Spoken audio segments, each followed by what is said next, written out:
melakukan penelusuran. Kira-kira siapa yang memasang, lalu miliknya siapa, tujuannya apa.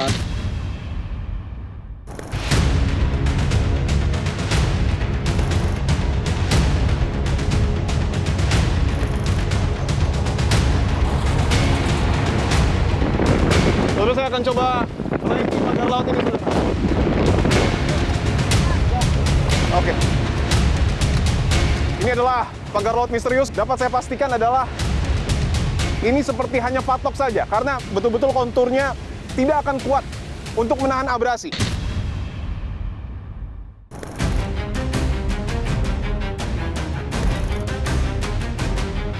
Berdasarkan Perda nomor 9 tahun 2020, salah satu strategi pembangunan kota baru di wilayah pantai utara Kabupaten Tangerang itu disebutkan dengan cara mereklamasi pantai. Artinya ini diketahui oleh pemerintah setempat.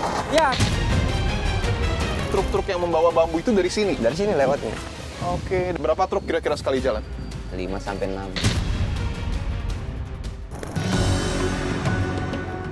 Kalau jalan ke laut itu cuma lewat sini doang kan? Iya. Berarti kalau yang warga bilang gitu, benar Pak?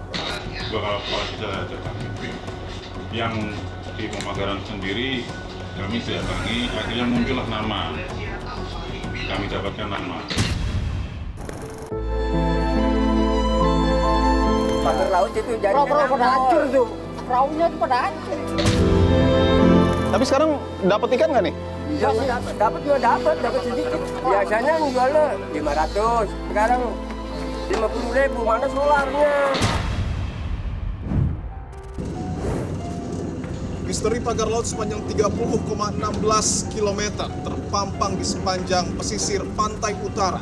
Temuan ini menggegerkan publik dan menjadi keluhan bagi para nelayan. Sejak kali pertama pagar laut ini dibangun, anehnya sampai dengan saat ini belum terungkap siapa yang kemudian harus bertanggung jawab terkait dengan pembangunan pagar laut ini. Meski telah disegel, tetapi keberadaan dari pagar laut ini terlanjur memberikan dampak ekonomi dan sosial, khususnya bagi para nelayan. Lalu seperti apa dampak dari kehadiran pagar laut ini bagi masyarakat dan nelayan? Inilah episode ke-10 program Dipo Investigasi. Saya menelusuri, mencari bukti.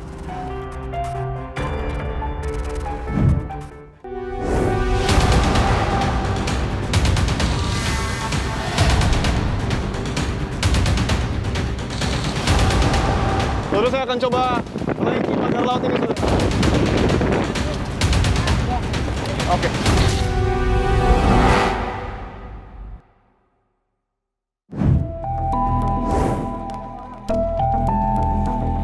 Publik dikejutkan dengan temuan pagar laut ilegal yang membentang di Kabupaten Tangerang, Banten. Keberadaannya pertama kali terdeteksi Dinas Kelautan dan Perikanan Provinsi Banten pada pertengahan Agustus 2024. Saat itu hanya membentang sepanjang 7 km. Setelah mencapai 30 km, pagar laut ini disegel. Keberadaan pagar laut misterius ini berdampak langsung pada nelayan. Mereka terpaksa memutar karena jalur melaut yang terhalang. Pengeluaran bahan bakar bertambah, sementara penghasilan berkurang karena banyak ikan bersembunyi di sekitar pagar laut. Dengan dampaknya itu, jadi harusnya kan akses ini lebih dekat, paling ngabisin solar paling 1 liter 2 liter. Sekarang itu harus ngabisin solar 5 liter sampai 10 liter. Sekarang kita nyarinya juga harus keliling-keliling kemana, kita harus cari. Hasil pun ya agak berkurang. Berbagai spekulasi mencuat. Walhi menduga pembangunan pagar bambu di perairan Kabupaten Tangerang terindikasi upaya reklamasi terselubung. Kelompok usaha Agus Dayu yang dikaitkan dengan proyek ini pun angkat bicara. Dalam rilis tertulisnya, dikatakan pagar laut merupakan swadaya masyarakat yang digunakan sebagai tambak ikan. Siapa sebenarnya aktor di balik pembangunan pagar laut ilegal di Kabupaten Tangerang, Banten? Kita belum tahu siapa yang punya, kan begitu. Prosedurnya harus kita teliti, kita kita telusuri siapa yang memasang, lalu miliknya siapa, tujuannya apa, dan seterusnya. Karena seluruh kegiatan pembangunan di ruang laut itu sesuai dengan Undang-Undang Cipta Kerja memang harus mendapatkan izin dari Kementerian Kelautan dan Perikanan. Presiden Prabowo Subianto memerintahkan pagar laut di Kabupaten Tangerang, Banten dibongkar demi akses nelayan.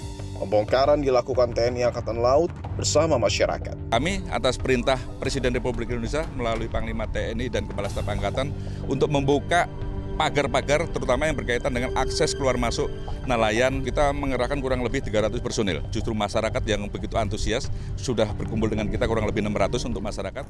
Gini, kalau pencabutan kan tunggu dulu dong. Kalau sudah ketahuan siapa yang nanam, ya lebih mudah. Kalau nyabut kan gampang. Tapi kan nyabut juga. Seperti kemarin misalnya saya mendengar berita ada pembongkaran oleh institusi Angkatan Laut, saya sempat. Ya, saya nggak tahu, harusnya itu barang bukti. Ketegasan pemerintah membongkar pagar laut menjadi angin segar bagi nelayan yang melaut. Namun kasus belumlah usai. Siapa sebenarnya yang bertanggung jawab memasang pagar laut di perairan Tangerang, Banten?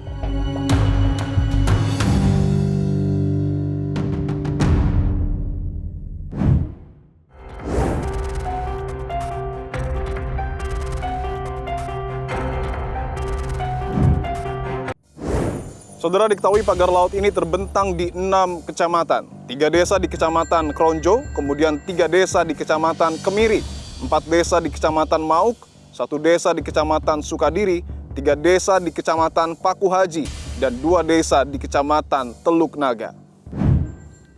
Saya nanti akan langsung melihat seperti apa bentuk dari pagar laut yang kemudian begitu menuai polemik di tengah publik dalam beberapa waktu terakhir. Tapi saya ingin mengetahui juga seberapa besar dampak dari adanya pagar laut tersebut terhadap kehidupan para nelayan di kampung Pulau Cangkir ini. Saya akan bertemu dengan salah satu nelayan, ada Pak Heru yang sudah ada di sini. Pak Heru, terima kasih untuk waktunya, Pak. Ya, sama-sama. Pak Heru, saya sebelumnya izin bertanya, Pak. Sudah berapa lama Pak Heru bekerja sebagai nelayan di sini, Pak?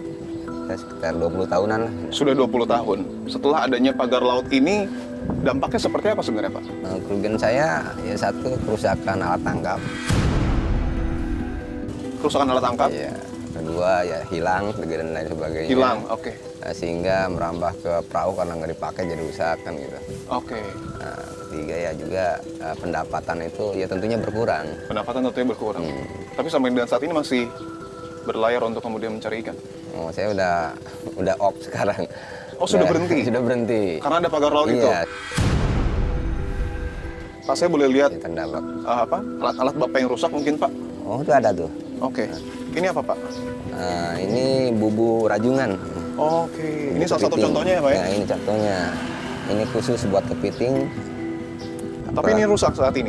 Ya, kalau misalkan ini kan kita tinggal nih sekali selama 4 jam. Pasti kena ombak di depannya ada pagar-pagar itu kan nyangkut. Oh, hilang gitu kan akhirnya. Tuh kan hilang satu. Ini kan udah 25.000 satu. Bubu? Iya. Yang hilang udah berapa, Pak? Udah 100. 100? Iya, belum yang lainnya. Ini yang rusak nih. Oh, ini yang rusak. Ini rusak kan tarik kan. Selain ini, Pak, jaring mungkin ada yang hilang atau rusak juga untuk menangkap ikan? Kalau jaring itu rusaknya di bagan. Di pagar-pagar itu. Oh, di pagar. Nah, harganya ya lumayan 2.700.000. Sekarang aja kerugian saya karena perahu nggak dipakai, rusak. Oh. Ya kan? Nah, beli perahu aja saya kan puluhan juta. Tapi sebelumnya, Pak, kan bambu-bambu itu besar ya, Pak ya? Artinya kan ada truk-truk juga mungkin yang besar yang membawa dan nanti ada orang yang membangun. Pernah lewat sini nggak, Pak? Bapak Kan, pernah lihat nggak? kan lewatnya dari rumah saya sini. Oke. Sampai Lewat sini, malam-malam. saya coba tunjukkan jalannya ya. Dari sini lewatnya. Oke, dari sini ke sana. Nah. Truk besar, Truk besar, biasa truk kayu itu. berapa truk kira-kira sekali jalan? 5-6. Wah, banyak berarti, Pak. Ya? Ngompoy. Ini pertanyaan saya sebelum nanti kita izin ke laut ya, Pak ya. Kita Siap. coba lihat. Satu koalisi masyarakat menyebutkan bahwa pembangunan dari pagar laut itu sumber pembiayaannya urunan dari warga, Pak. Oh, urunan. Siapa yang mau beli beras aja susah. Urunan. Berarti Apalagi itu- nelayan, Pak. Ya, nyari ikan yang susah sekarang kan. Tambah-tambah ada pagar. Siap. Saya izin lihat pagar Silakan, lautnya. Pak. Bisa, Pak ya? Ya, silakan.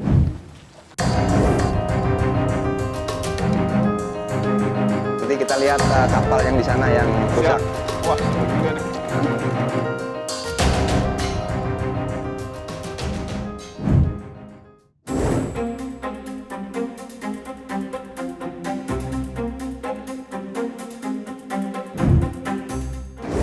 Sebenarnya saya dengan Pak Heru sudah berada di kapal untuk kemudian menuju ke pagar laut misterius. Pak Heru, dari darat tadi sampai ke pagar laut, berapa kilo jaraknya, Pak? Kurang lebih 1 kilo. 1 kilo. Berapa menit kira-kira waktu tempuhnya, Pak? Jarak Kita bisa sampai tempuh sana? sekitar 20 menitan lah. 20 menitan. Itu yang kelihatan bambu itu, Pak? Nah iya tuh ya, yang ada hitam-hitam itu. Hitam-hitamnya tuh paranet tuh. Oh, itu paranet? Iya, buat supaya kelihatan gitu kalau siang. Oh. Kalau malam kan gelap. Tentunya bisa ditabrak tuh perahu. Dari ujung sampai tengah sini, terus nyambung lagi ya, Pak? Ya? Iya, nyambung lagi ke sana Jadi lagi. ada celah di antara pagar itu ya, Pak? Ya? Ada. Buat lewat kapal. Oh, kita lihat kapal dulu.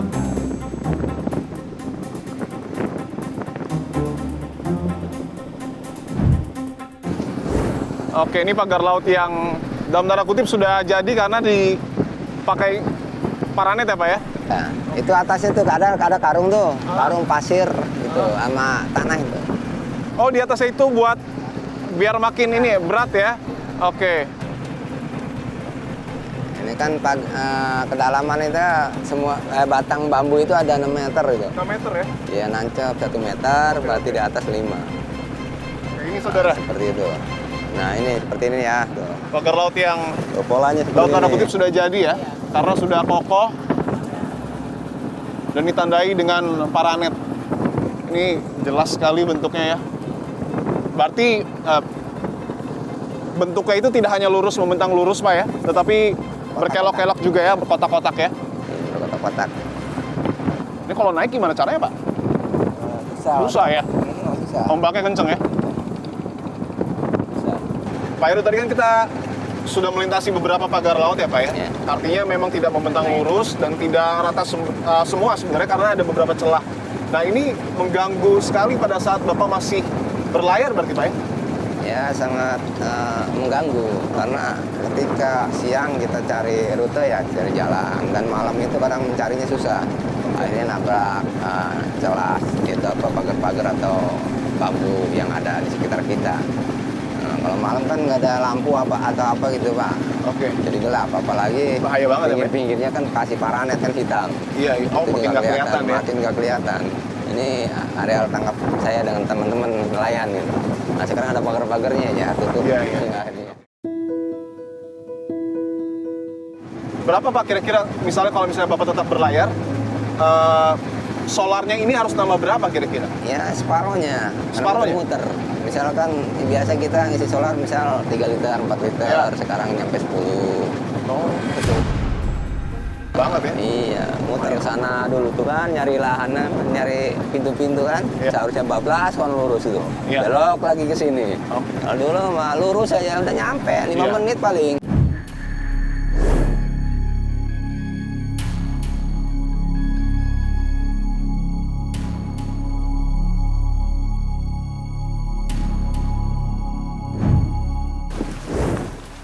Itu kapal, Pak. Nah, ini kapalnya yang rusak. Itu kapalnya, saudara. Ini karena pernah nabrak pagar laut itu? Iya, pernah nabrak dan juga pernah alat tangkapnya kan rusak. Ini satu kapal berapa harganya, Pak? 25 jutaan. 25 juta. Hilang ketika menabrak pagar laut itu ya, Pak ya? Iya. Tapi semua kerugian ini pernah Bapak sampaikan tidak? Misalnya ke pemerintah setempat dan lain sebagainya untuk mungkin ganti rugi mungkin, Pak? Belum. Ke siapa gitu, pagar laut aja yang panjang nggak ada yang tahu, apalagi tempat kita. Kita berharap tentu apa yang kemudian jadi temuan ini semoga bisa jadi evaluasi juga bagi pemerintah untuk Amin. kemudian betul-betul Ya. memperbaiki kondisi yang ada di pesisir Kabupaten Tangerang, Banten ini, Pak ya. Kami mensupport pada pemerintah jangan sampai kalah dengan perusahaan swasta. Oke. Nah, karena pagar yang 30,16 km itu nggak ada yang tahu katanya kan gitu. Sementara di sini kan banyak instansi-instansi terkait kayak misalkan TNI Airut, TNI Angkatan Darat, ya kan di pinggir-pinggir pantai semua, di bibir pantai semua. Juga TNI AL kan ada. Juga ada pemerintah pusatnya kayak misalkan yang dari DKP, atau KKP, Dinas Perikanan, itu semua kegiatannya di bibir pantai. Ya, harapan kami ya tolong benahi kembali.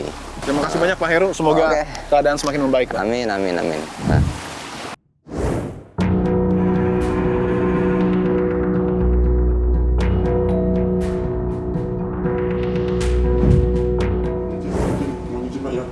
Ini berasa konfirmasi sama yang ikut tadi ke sana. Waktu itu suruh ke Humas saja. Humas Polres. Iya. Kabupaten Tangerang. Kabupaten Tangerang. Iya. Tapi itu kalau jalan ke sana cuma ini doang, Pak? Enggak ya? Apanya? Kalau jalan ke laut itu cuma lewat sini doang kan? Iya.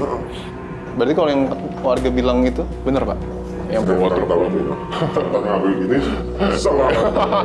Terus saya kutip salah ya? Saya kenal. Iya. Siap. Saudara, selain ada kantor Satpol Airut, saya melihat di sini juga ada pos TNI Angkatan Laut Kronjo. Saya akan coba masuk. Apakah kemudian ada pihak otoritas yang bisa saya ajak berbincang terkait dengan distribusi bambu ke kampung Pulau Cangkir? Ikuti saya, saudara. Akhirnya bertanya-tanya lah dari yang di pemakaran itu sendiri, kepala desa setempat, kepala desa Musyaman ini, Kronjo sama kepala desa Jatang. Yang di pemakaran sendiri kami datangi, akhirnya muncullah nama. Kami dapatkan nama Pisau. Yang katanya bertanggung jawab dengan kegiatan di situ.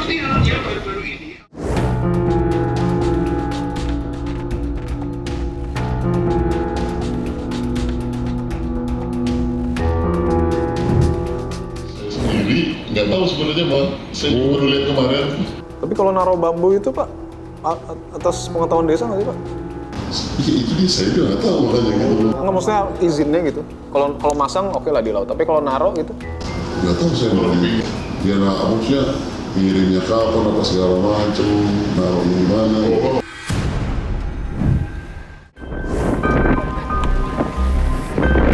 Terus saya akan coba naik ke pagar laut ini.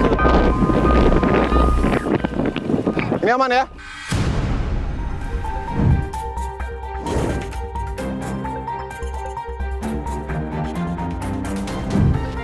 Saudara, saya sudah bersama dengan salah satu warga, dengan Mbak Dini. Mbak Dini, terima kasih untuk waktunya. Iya. Kan ini lagi rame pagar laut ya Mbak ya? Iya. Mbak tahu ada pembangunan pagar laut? Tahu, kan tahu? setiap hari di sini saya. Sejak kapan tahunya Mbak? Sudah lama? Udah lama, cuman saya nggak tahu berapa waktunya Mbak ya. Cuman udah lama saya ngelihat pas ngirim bambu ke sini, malam-malam saya lagi keluar papasan sama truknya tuh. Lewat sini? Lewat itu, saya lagi keluar, nggak lewat sini, Oh, taruhnya di sono. Oh, naruhnya di tempat lain ya? Iya, di tempat lain. Sebelum ini di batu-batu situ. Oh, ditaruh gitu aja? Iya. Oke, itu truknya truk biasa, truk besar? Truk besar. Oh, truk besar? Iya. Isinya bambu semua? Bambu semua. Banyak? Banyak. Enggak satu, dua, truk ada 3-nya Pak. Oh, sekali mungkin. jalan Iya. 3 truk gitu. Pernah lihat nggak ketika mereka bekerja gitu, cara bawa bambunya ke tengah laut itu? Pakai perahu. Pakai perahu? Iya. Ngelihatnya pas lagi di sini Mas, saya ngelihat dia dari pakai itu tancep-tancepin aja. Tancepin terus dia ngelihat. Ya orang di depan rumah sayanya kan sehari-hari di sini. Pernah nggak kira-kira yang pekerja itu mampir ke warung Mbak buat ngopi atau apa? Enggak sih. Enggak ya? Cuman pernah lewat doang dia.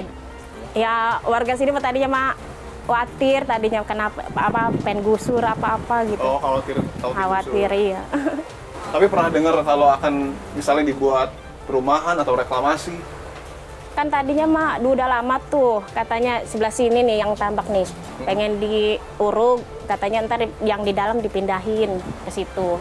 Kayaknya ditata katanya mah. Nggak tahu juga.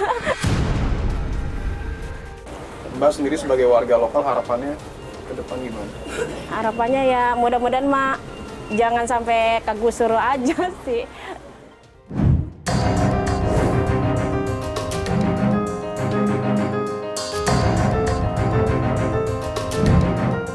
Saudara, saya sudah bersama dengan Ketua RT 08 RW 04 di Kampung Pulau Cangkir dengan Pak Gofur. Pak Gofur, terima kasih untuk waktunya Pak.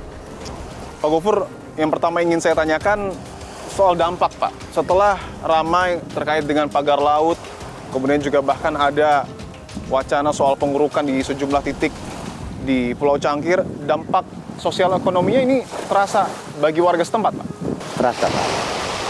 Ya karena warga setempat itu ya adanya pemagaran laut kan ini, ya dia menanya juga ke kita, PRT ini buat apa? Kita juga nggak tahu, Pak. Karena kita juga waktu dikabarin Pak Jaro itu ya hanya izin lintas bambu itu. Pak Jaro itu kepala desa? Kepala dusun. Oh, kepala dusun. Ya. Oke. Jadi pas itu ditanya izin lintas doang. Buat apa ini Pak Jaro bambu ini? Nggak tahu. Pokoknya taruh aja di situ nanti dibawa ke laut. Mungkin memang betul bahwa izin lintasnya ke Pak Gofur. Tapi pembangunan ini kan lama ya Pak ya? Lumayan berbulan-bulan. Itu siapa yang bangun Pak? Warga sekitar atau? Enggak, kalau warga sekitar enggak. Bukan. Jadi dia warga Karangserang. Karangserang tuh di mana? Di wilayah Tanjung Kait. Oh, berbeda kampung dari kampung Pulau Cangkir ini ya? Iya. Terus warga kita juga menyolek kita. Kok warga kita nggak dicolek-colek? Namanya orang warga kita kan serabutan ya, kerjanya apa aja gitu. Jadi nanti kata saya tanya dulu ke kerjanya, masih nerima nggak kerjaan ini. Bayarannya berapa itu Pak? Bayarannya 1 meter itu katanya 60.000. Itu per orang Pak? Enggak, serombongan itu. Oke. Untuk bahan bakunya Pak, kayak misalnya bambu, paranet, itu dari mana? Dari dia semua. Nggak ada yang beli dari pengusaha lokal mungkin? Nggak ada.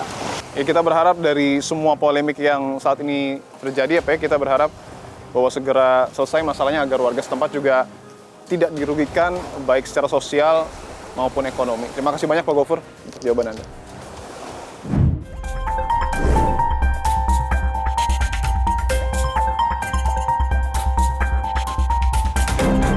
Sebelum saya akan coba tanyakan kepada salah satu nelayan yang baru saja mendarat. Ya. Pak, izin Pak. Dengan Bapak siapa Pak? Pak Waun. Pak Waun. Waun. Pak Waun, ini baru selesai berlayar ya Pak ya? Iya. Gimana hasil tangkapannya Pak? Apanya? Hasil tangkapannya gimana? Nggak kepikan. Ini ngurangin. Ngurangin? Ikannya ngurangin. Karena apa tuh Pak? Karena itu ada patok. Karena pagar laut? Pagar laut itu jadinya pada hancur tuh. Apa yang hancur?